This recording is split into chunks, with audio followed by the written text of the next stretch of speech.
Sun's going down. Probably got 1.5 hours light left. If you guys know that one, you stick your hand out away from you, put 4 fingers 90 degrees, and every single time you can fit your 4 fingers between the horizon and the bottom of the sun represents 1 hour of light left, all right? And it's right on the money.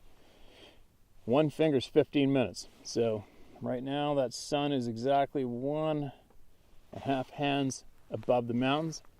So that is 1.5 hours of light left. And you can take that one to the bank. I use it all the time. I wear a watch. Now,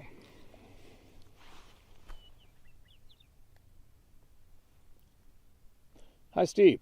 Okay to use my name. I'm Kim Green, 65, and currently living in Northwest Missouri.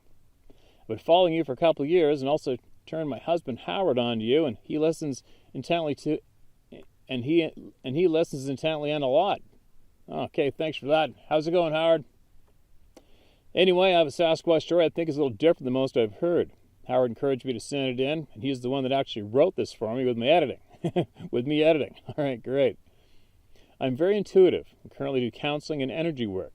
In the mid-60s, when I was about 7 years old, I went to a summer camp for a week or two. This is a Girl Scout camp in the Cuyamaca Mountains. Cuyamaca Mountains of Southern California. I was with a large group of campfire girls. We stayed in canvas tents, which were placed atop wooden platforms with steps going up. Ours was on a hillside, so the deck was above the ground on the stilts. The sides of the tent were normally rolled up, except when it was raining. When the sides were down, the corners were open like a triangle, so we could see through to the outside. On this day it was raining, so we were kind of confined to quarters. I was sitting on my bunk writing a letter home when I got an eerie feeling. I looked to the corner of the tent to see a giant black hairy bat face looking in and straight at me. Its head filled the whole opening. I could only point and stutter. Everyone turned to look at me instead of where I was pointing, so it was gone in a flash. No one claimed to have seen it. Half hysterical, when telling the leaders what I saw, I was not believed. They said it was probably a squirrel or whatever else. I was told to stop my behavior because I was scaring the other girls. Looking back at a picture of our group, my leader looks to be about 16 years old. Probably scared her too. Guaranteed it did. Later that day, our group was walking a trail up to the lodge for a meal. I got that weird feeling again. I looked to the side into the woods where I saw the same creature standing in the forest next to some trees about 20 yards away. He was once again looking straight at me. I pointed and said, "There it is." They looked where I was pointing and said stuff like, "What? Where? I don't see anything." "It's right there," I said, pointing more forcefully. No one could see it. And I got in more trouble for scaring everyone again. The leader shuffled us along so I couldn't see where it went. I got the feeling of male energy, although I didn't see any genitalia. The being was very tall but slender, lacking the bulk and massiveness in the upper body that's most often reported.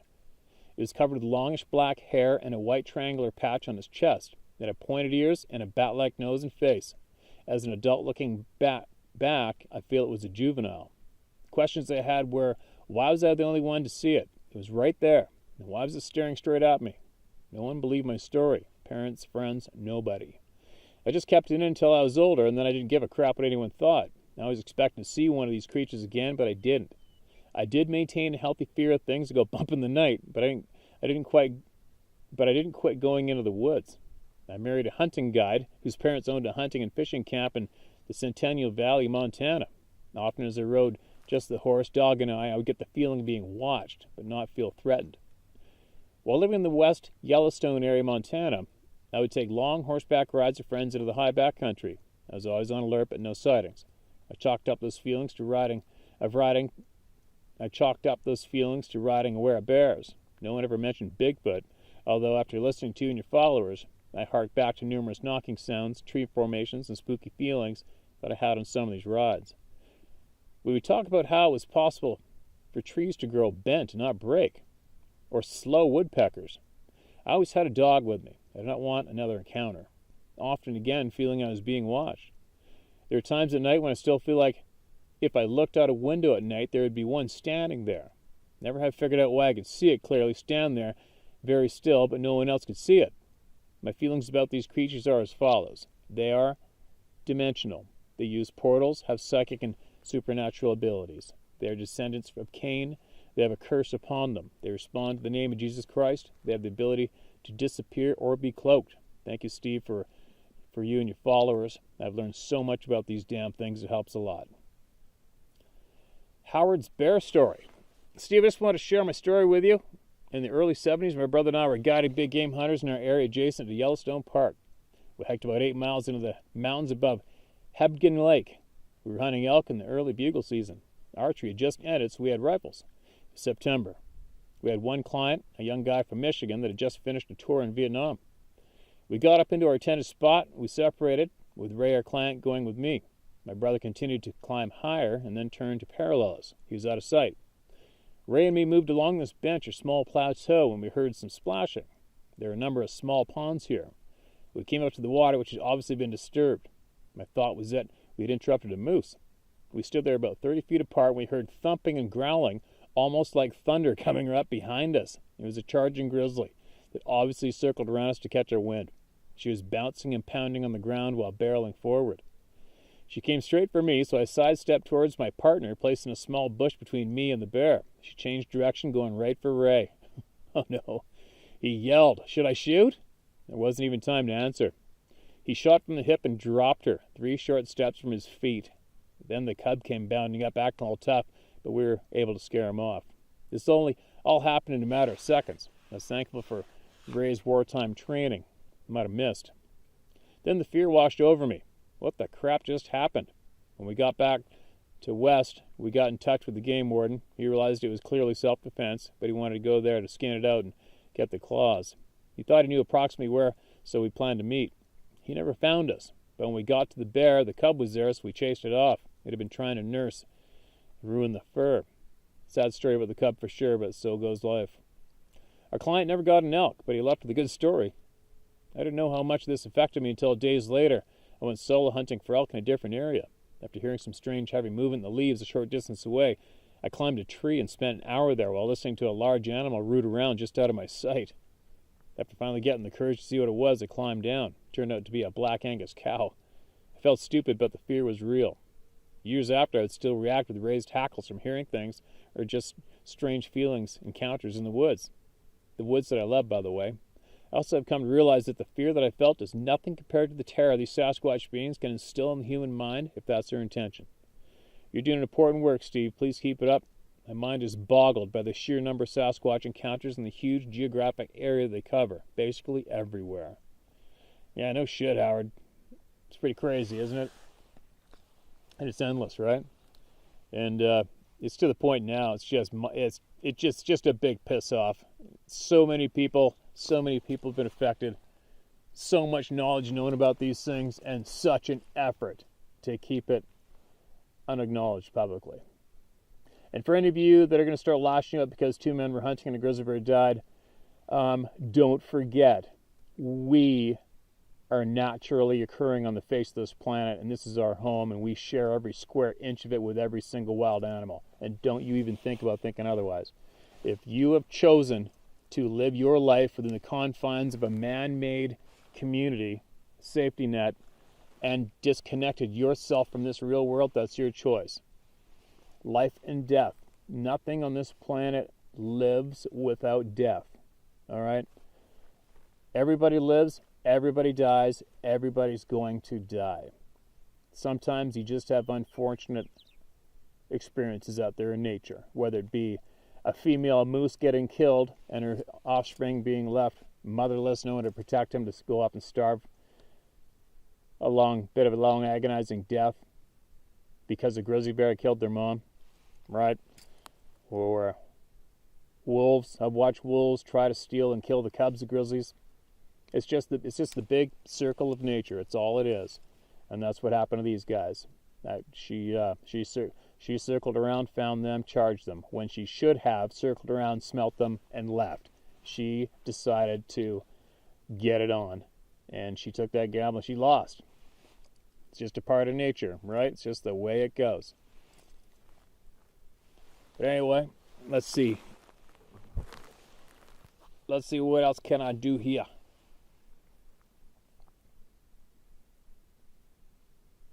Hi, Steve. I hope this email finds you and your family well. I would like to ask you to not mention my name, please. It's not that I have anything to hide. I just am naturally a private person with my personal information. I was debating whether to share my story, as it wasn't very exciting compared to what others have shared, but I figured, why not? So here it goes. First up, I just need to say that I've always been a skeptic of these beings, purely from the fact that from a young age, I was told these are not real, just like mermaids or leprechauns. I never thought to question it any further. Sasquatch, or where I live in Australia, we call these beings yowies, are hardly ever mentioned. The most you ever hear of yowies is the chocolate with an Aussie animal toy inside. It wasn't until I got a bit older, maybe 11, that I wanted to know what an yowie actually looked like, and I found out it was a Bigfoot. I remember smirking at this realization and didn't touch further on the subject. It wasn't until I randomly came across your channel I started listening to stories and reminded me of an experience I encountered myself once. All my life I've always been a outdoors girl. I grew up with bush, rivers, and farms surrounding my property.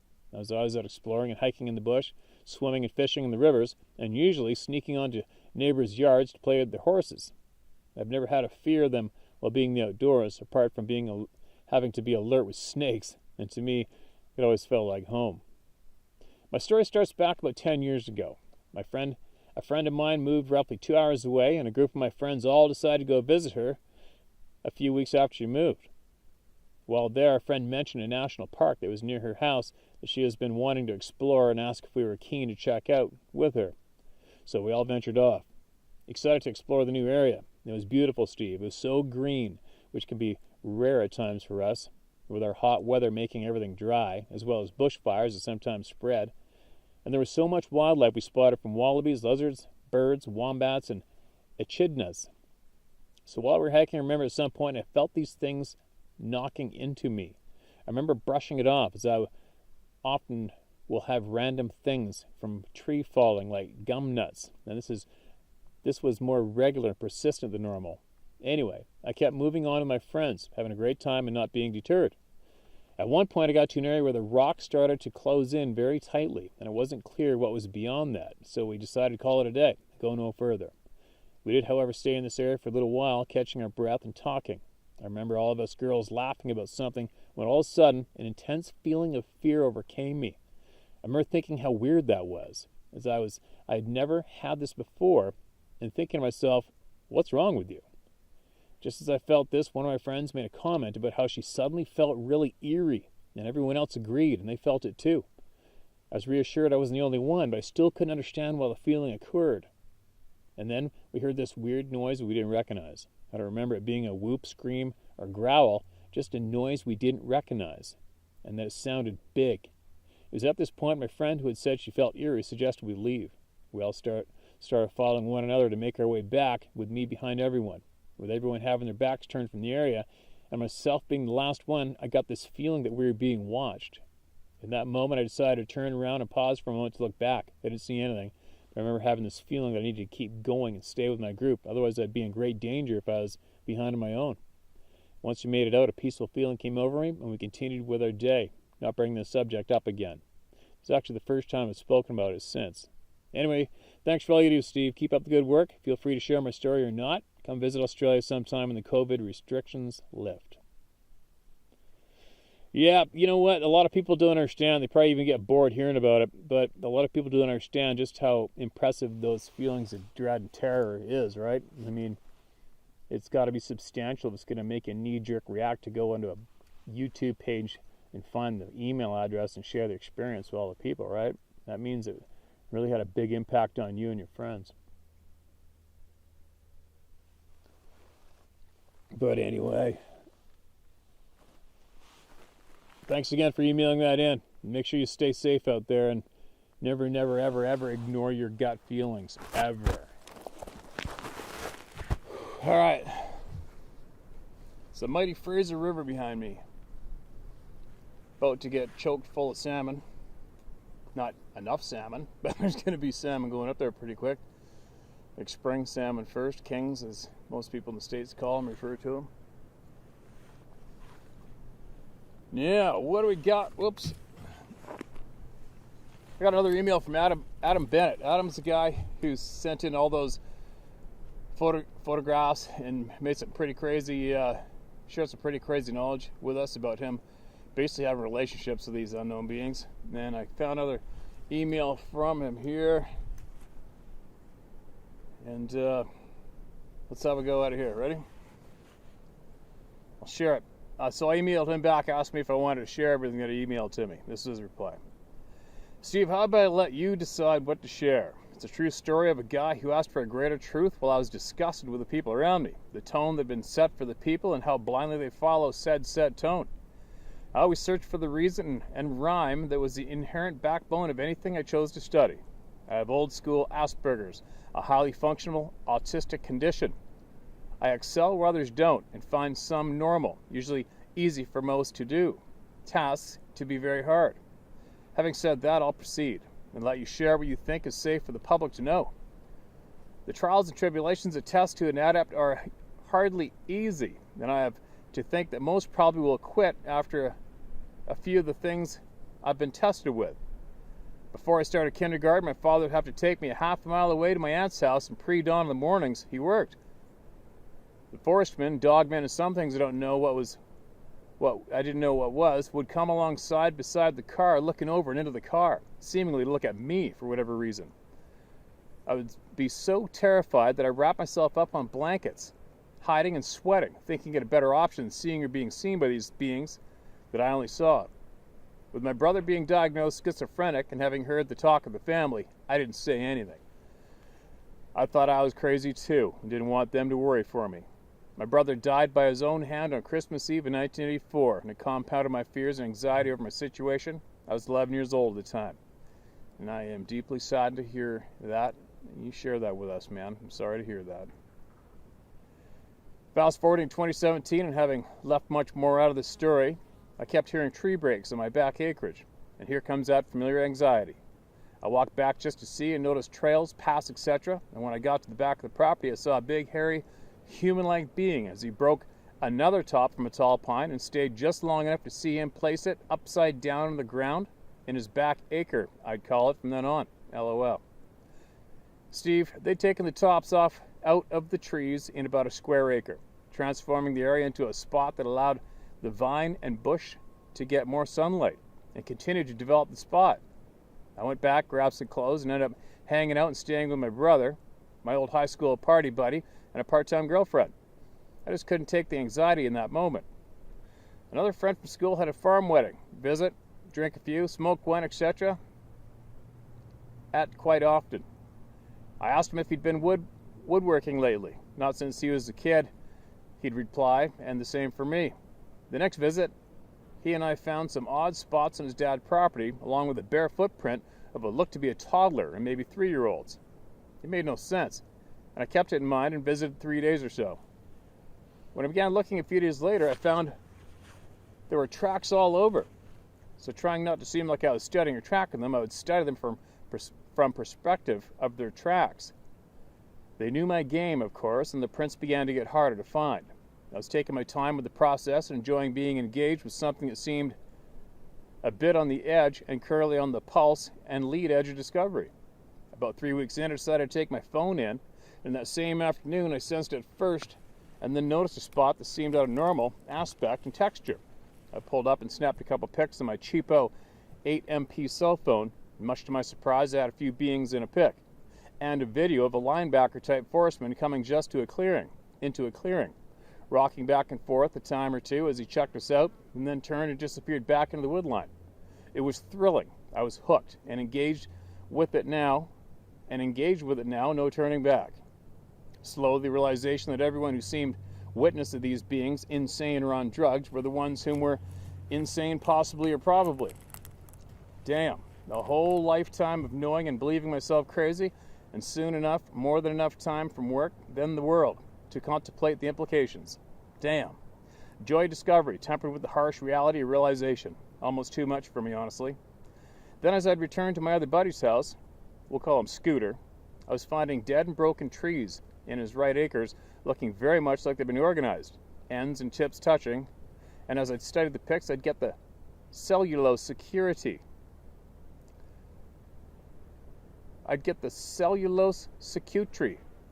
I'd begin to see that there were beings just off our range of vision, that on some days I could see were seemingly bound with those cellulose circuits.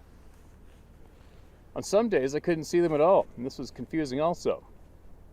At around this point, I had an overwhelming urge to study, to read vicariously again like I used to before a fall from 20 feet onto concrete. Study the art of learning, not memorizing, but actually learning, was my passion for most of my life. That's key, man. Isn't it amazing how the majority of people who are called intelligent or learning these days, all you got to do is have a good memory to pass that test, but you're not actually learning shit. You got to get out in the real world if you want to learn for real. A light voice inside me said to read and study. I asked, study what? It's a reply, everything. You never know what you'll need to know until that moment comes. It took a few months of starting and stopping reading before I could almost effectively study again without the usual incoming debilitating migraines. While at Scooter's house, a friend and I were checking out the circuitry? Circuitry?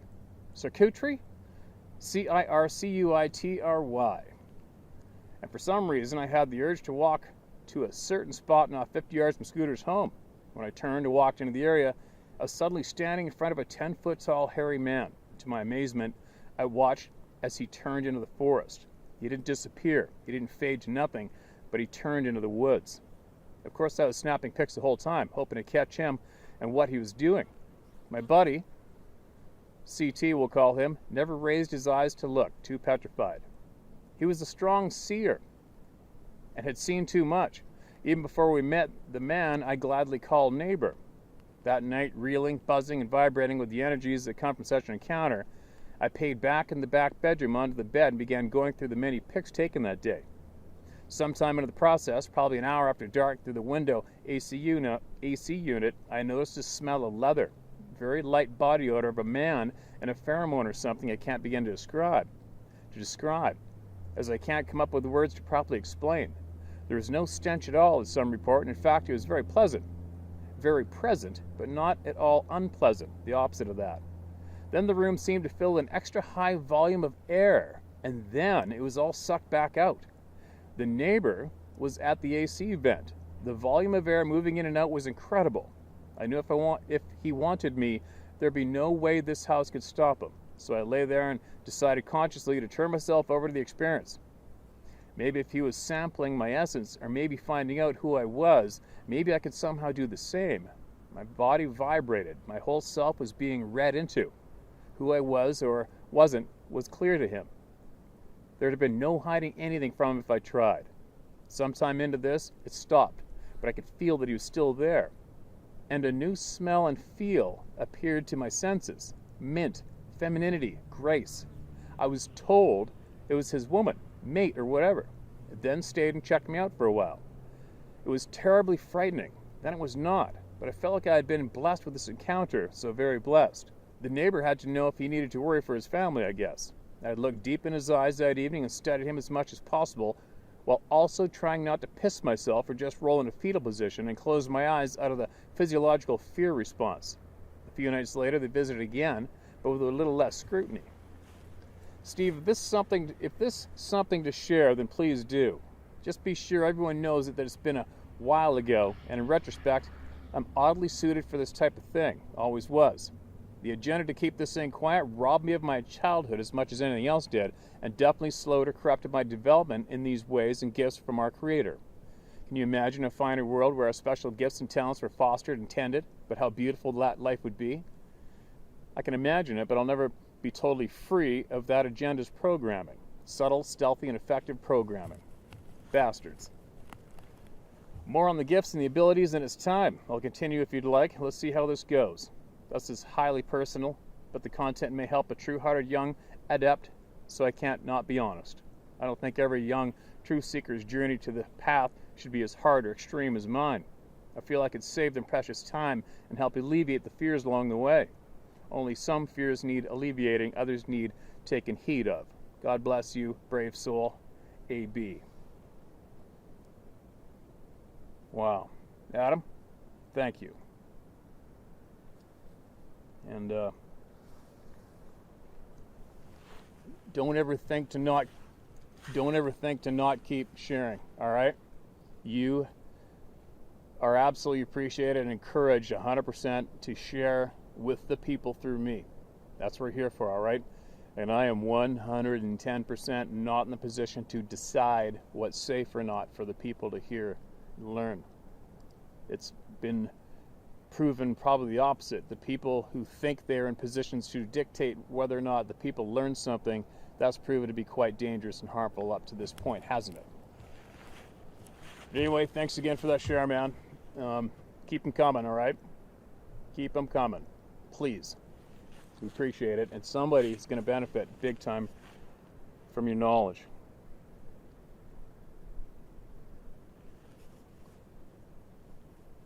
Hello there, Steve. My name is Waco, pronounced Waco like the town in Texas. In fact, I was named after the Waco Kid in Gene Wilder's movie Blazing Saddles. Oh, shit. Okay, man. Anyway, if you decide you want to talk about what I have to say on your channel, that'll be fine. Just please don't use my real name.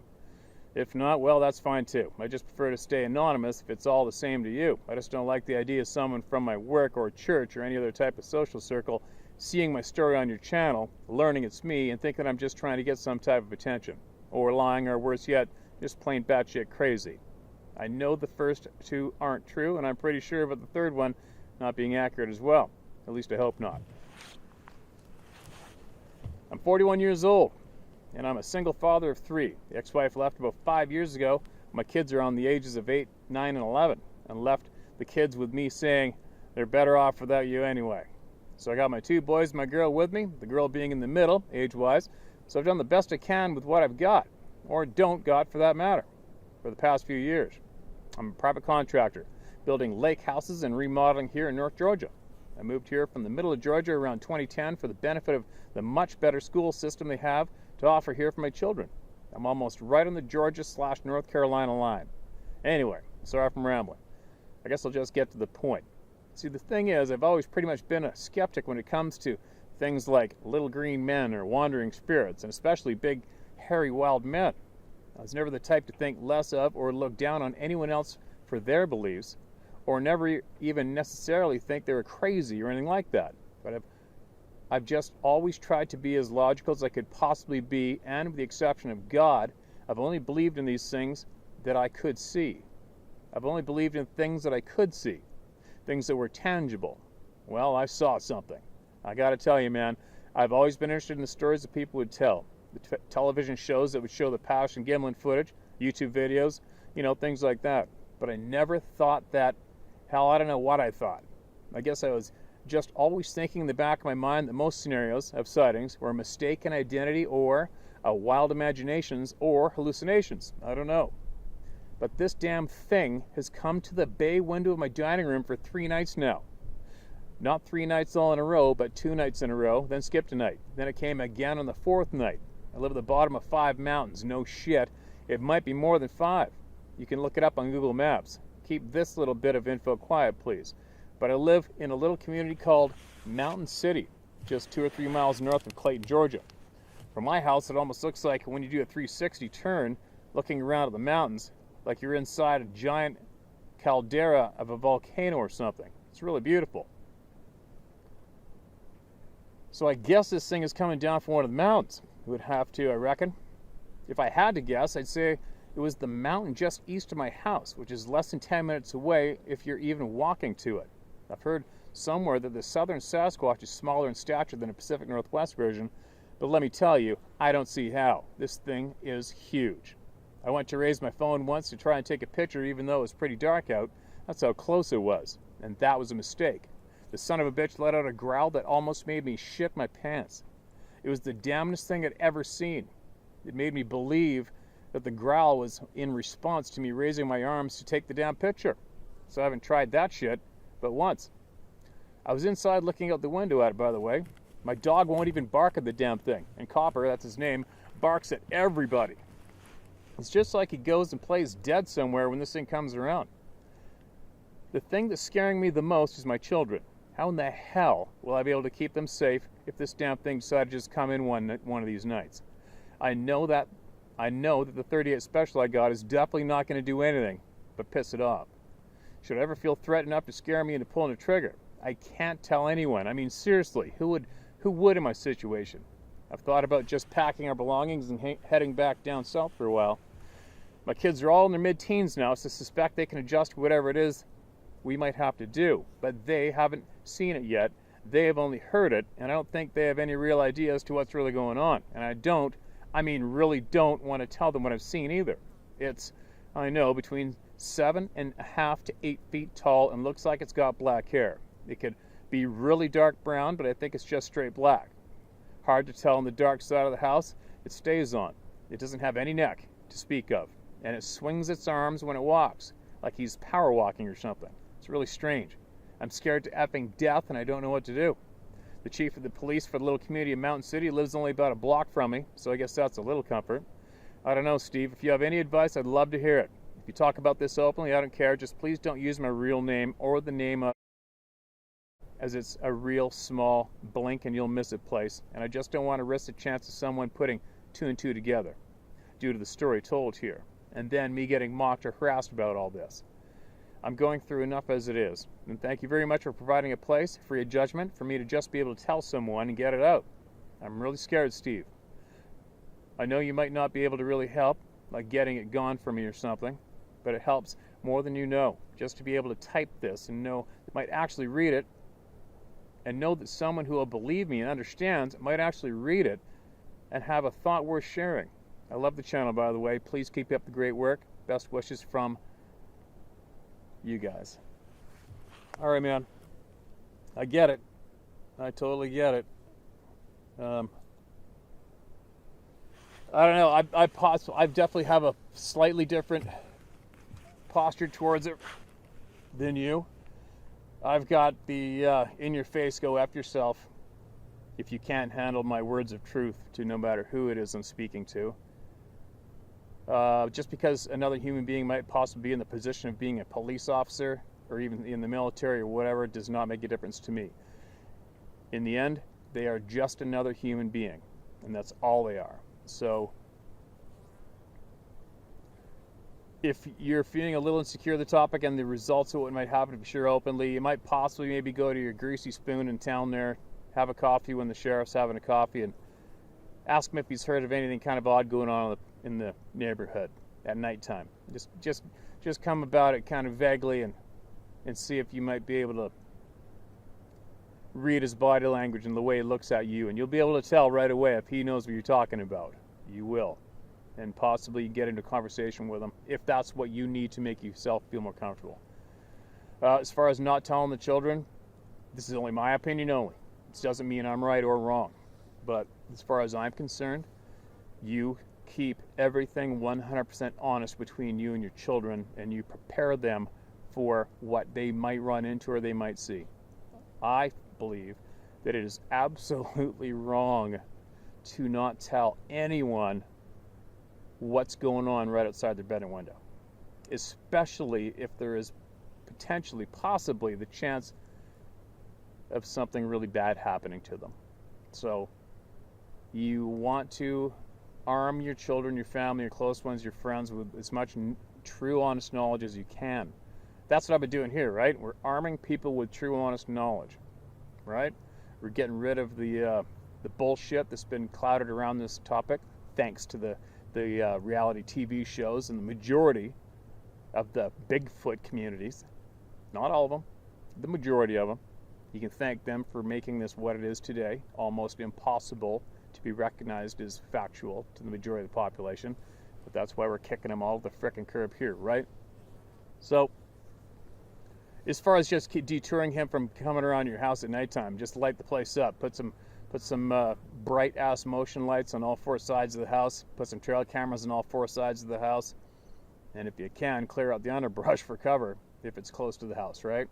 That's worked for people, but obviously it's only going to keep them a handful more yards away from view, right? And you still got your kids outside playing and going to their vehicles to the bus stop and back or what have you. So you need to be honest with your family, man. Just do it. Just be honest with your children. Look them in the eye.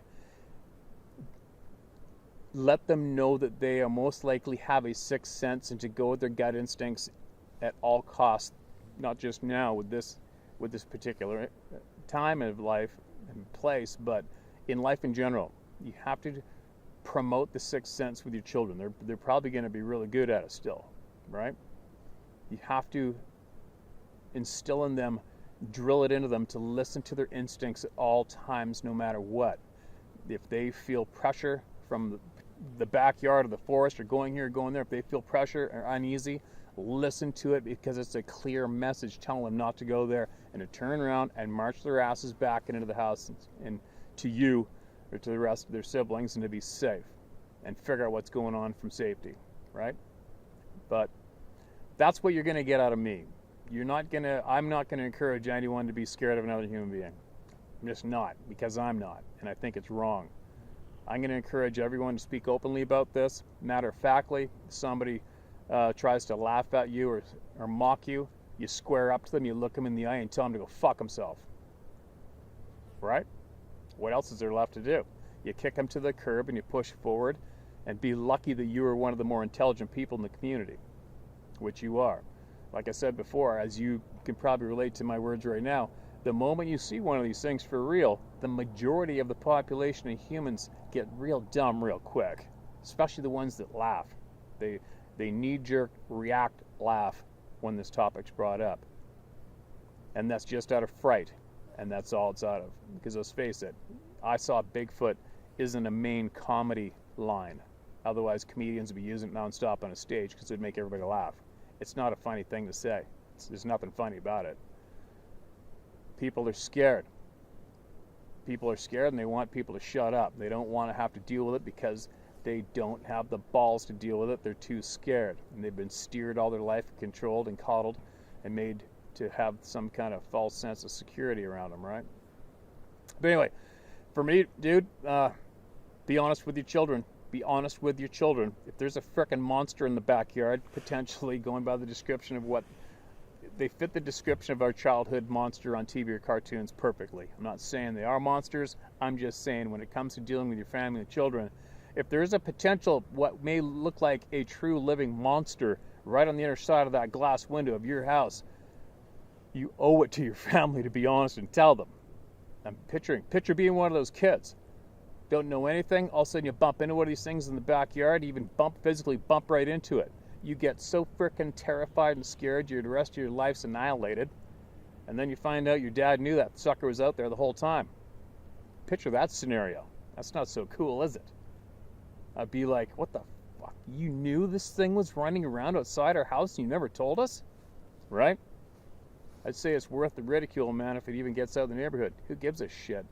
Be honest. Be honest. Spread the honest knowledge with as many people as you can. That's all you're going to get out of me, man. But anyway, I wish absolute good luck and safety to you and your family. Go with your guts. Follow your instincts. Do the right thing. And I'm sure you will.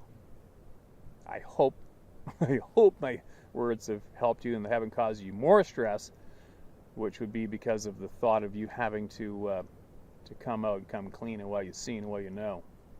It's a shitty thing to have to do, but for me, I don't give a flying shit. I do not care. The amount of chaos that's being delivered intentionally to the human race today is absolutely alarming. And me speaking openly about what I've seen in the woods is just a drop of pee in the bucket, I'll tell you what, compared to all the rest of the horse shit that's really going on, that's being kept away from us. But anyway, maybe, hopefully behind me, maybe somebody's seeing a bighorn sheep. There's California bighorn sheep running around basically right where I'm standing. And this is one hell of a big river in British Columbia. You can Google it up. It's the Fraser River. And I'll be stopping at many places along the way in the next 4 days and sharing as much as I can. If you have something you want to get off your chest and you're troubled, you email it to the people at the Round Table of Knowledge. ShareMyStoryHowToHunt.com or TellMyStoryHowToHunt.com, and it'll get read eventually. You're not alone.